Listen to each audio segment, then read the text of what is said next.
Hello, Miami. Welcome, Jack. We have 12,000 Bitcoiners here. You're incredible. And I think there's 20,000 out there listening.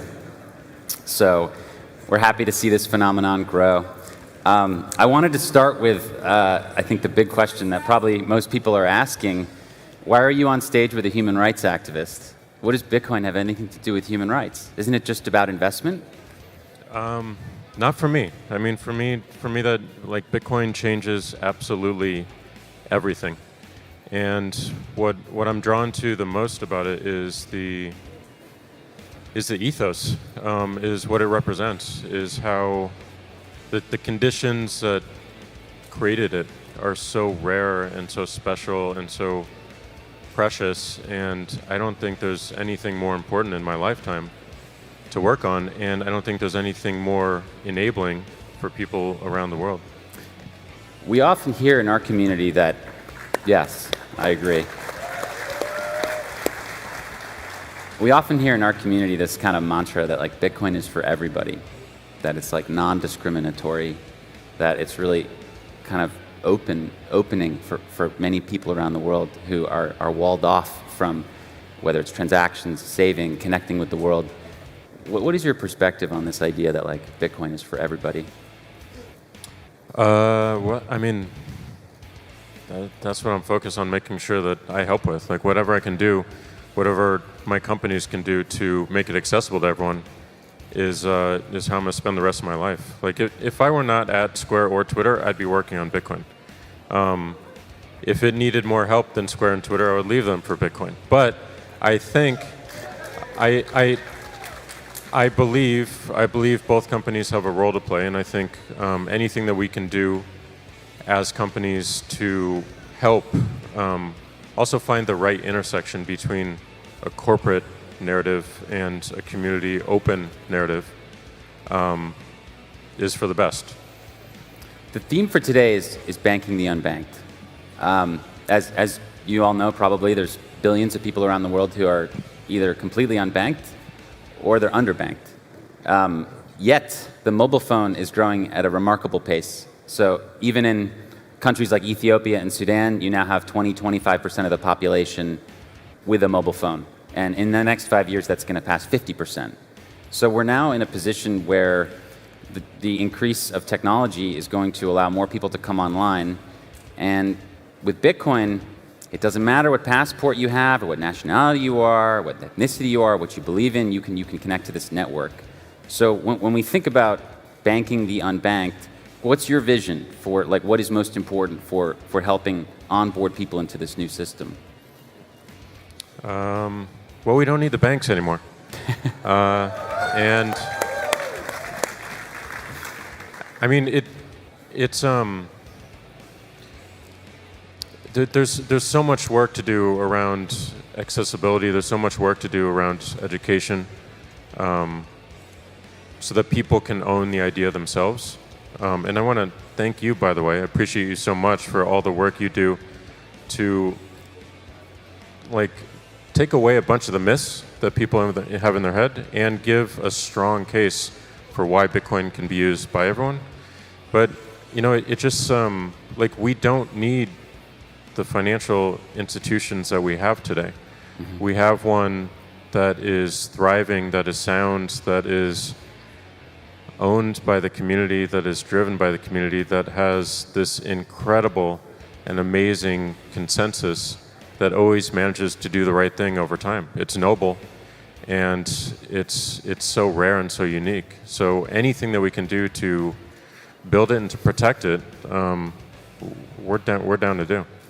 You recently personally launched a new fund with Jay-Z, where you guys dedicated 500 Bitcoin to help the Bitcoin ecosystem in Africa and India. Can you talk a little bit more about the vision for that fund and what you all hope to do over the coming years?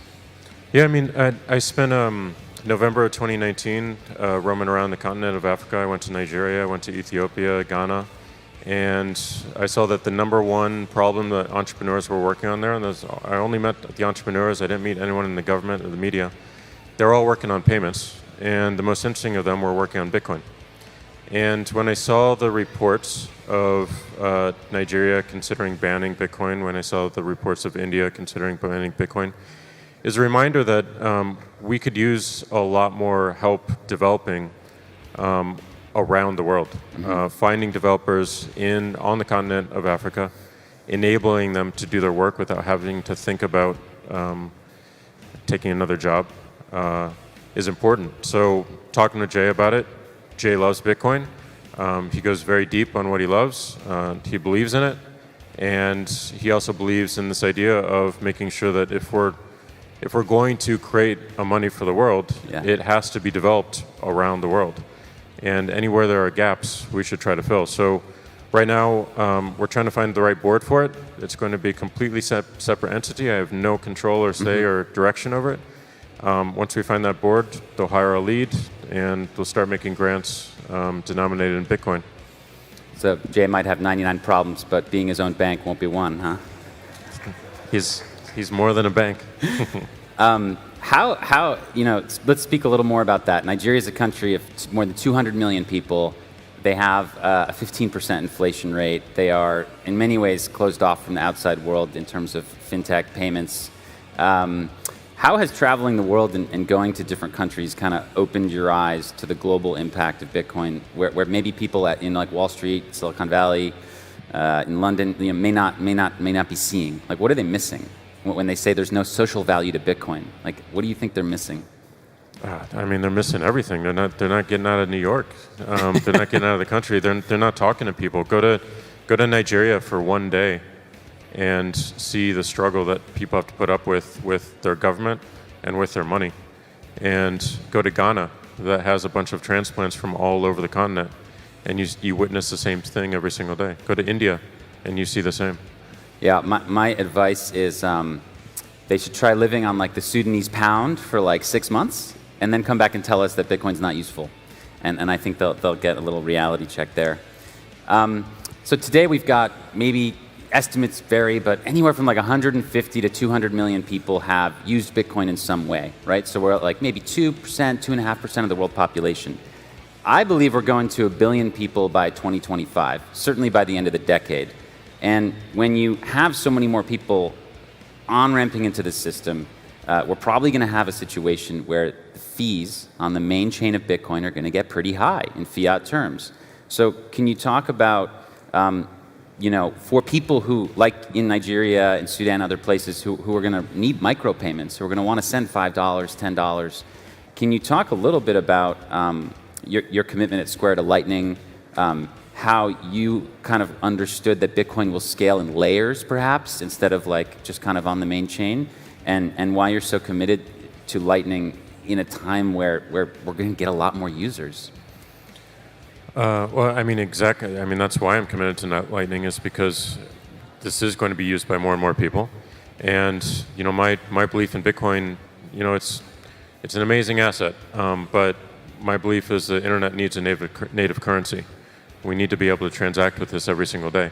And everyone around the world needs to transact with it every day. So the only reason Square got into Bitcoin is to that end. It's not just to be an exchange. And that's why we don't deal with any other currencies or coins, because we're so focused on making Bitcoin the native currency for the internet. So it's meeting Elizabeth and team. How can you say that this is a currency for everyone in the world when you are the king of censorship? Bitcoin is about decentralization, and you have no right to be here today speaking about this. We're working on that too. We're working on that too. We'll get to that. I get it. We get to that. Can you please? We'll get to that. I promise. Thank you. We can talk about it. We can talk about it.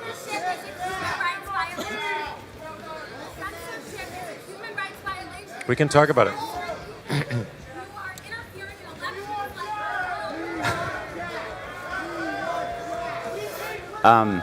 Well, why don't we just go right to that? I was going to talk about it later. We hear a lot about censorship, right?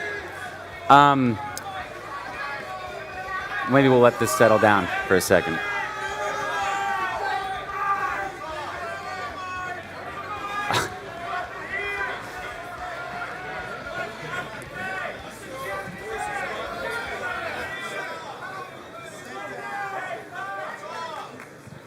All right. No, we'll hit on that briefly. It's obviously very important. We'll talk about it. Can social media be more like Bitcoin? Bitcoin is censorship resistant. Nobody controls it. What is your thought on that? What is your thought on this? It's a thorny problem. Yes, I do believe it can. I know there's a number of you out there who disagree with a lot of actions that Twitter has taken. I know there's a lot of I know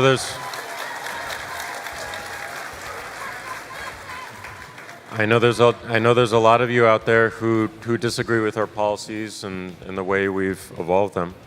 I appreciate that. I recognize it. I also recognize the fact that there is an incentive and a corporate incentive and a business incentive that is different than what might be needed for global communication, for public conversation. And my goal in my life in this moment is to remove as much as I can the corporateness of our companies and find better intersections with the open source community. Certainly, Bitcoin has taught me that with Square, and we're doing everything in our power. We're doing everything in our power to do that. And we're trying to do the same thing with Twitter by creating a new platform, a new open source standard called Blue Sky. We're just starting it. And it will have none of the restrictions that you see on Twitter. So inspired entirely by Bitcoin, we want to do the same thing for social media. And again, I know you're not going to believe me. I know you're saying liar. I'm going to prove it to you. And then we can have another conversation later. Yeah, well, look, when we look at something like Lightning, it's not just a payments network. It can also be like a censorship-resistant social media platform. There's folks out there building stuff like Sphinx, which I highly recommend you pursue. Sphinx is amazing. Sphinx is really cool. Basically, what you can do is you can follow your favorite creators, maybe like your favorite podcast, maybe you're following what Marty and Matt are doing, or something like that. And you can go into a tribe on Sphinx, and you can just stream them censorship-resistant private money on Lightning, and nobody can stop you. And that's happening. That's inevitable. It's coming. So this vision of like, streaming money to the people that you care about in a way that the government cannot stop, I know that that's what Laura wants. And that's what you all want, where you're upset with Twitter. Well, guess what? It's coming, and nobody can stop it. So I think that that's a pretty interesting segue into, maybe getting back to the idea of Lightning, what it is, and why you at Square, and especially Square Crypto, have focused so heavily on it, as opposed to, like, you could have done a lot of other things, right? Like, why the focus on Lightning? Again, it goes back to the currency. Like, Square Crypto and Steve and team and Matt have been focused on making sure that any wallet can easily turn on Lightning and make it accessible to everyone. So the more people we have considering using Bitcoin for payments, for tips, for streaming money, the stronger this ecosystem is, and the more we achieve our goal. Yeah, I mean, look, we're really building out like a parallel economy here that, again, is not controlled by governments or corporations. And I just wanted to show you like how this works, and then maybe Jack and I can reflect on this a little bit. Our friend Jack Mallers has created a company called Strike with a lot of help from a lot of other people. Amazing Bitcoin company. And he started a campaign recently to help Bitcoin development. So I'm on the Strike page right here, all right? And I'm going to go ahead and donate, $2 worth of Bitcoin to Strike, okay? So I'm going to copy that Lightning invoice. I'm going to go to my Moon wallet created by an awesome team in Argentina, and I'm going to send that Bitcoin right now, and it is going to go, and it's gone. That's a bearer asset that has just moved instantly around the world. And I didn't ask permission from anybody. So again, when we get back to this like conflict about how are we going to build a social media, how are we going to communicate with each other without censorship and surveillance, it's through Bitcoin. So, I mean, I just want to underline, that's why I think Jack is kind of so persistent in this, because it must be such a freaking struggle to watch the entire world, criticize everything you do, and I think that's fair. We should do that and hold you to a high standard. Definitely do it. We should definitely do it, and I appreciate it. But it's not like some magic fairy dust. This is real. Like, lightning is real, and I just sent a bearer asset around the world, and nobody could stop me. I didn't have to ask any permission. I didn't have to prove my identification. This is an actual revolution. This is the revolution.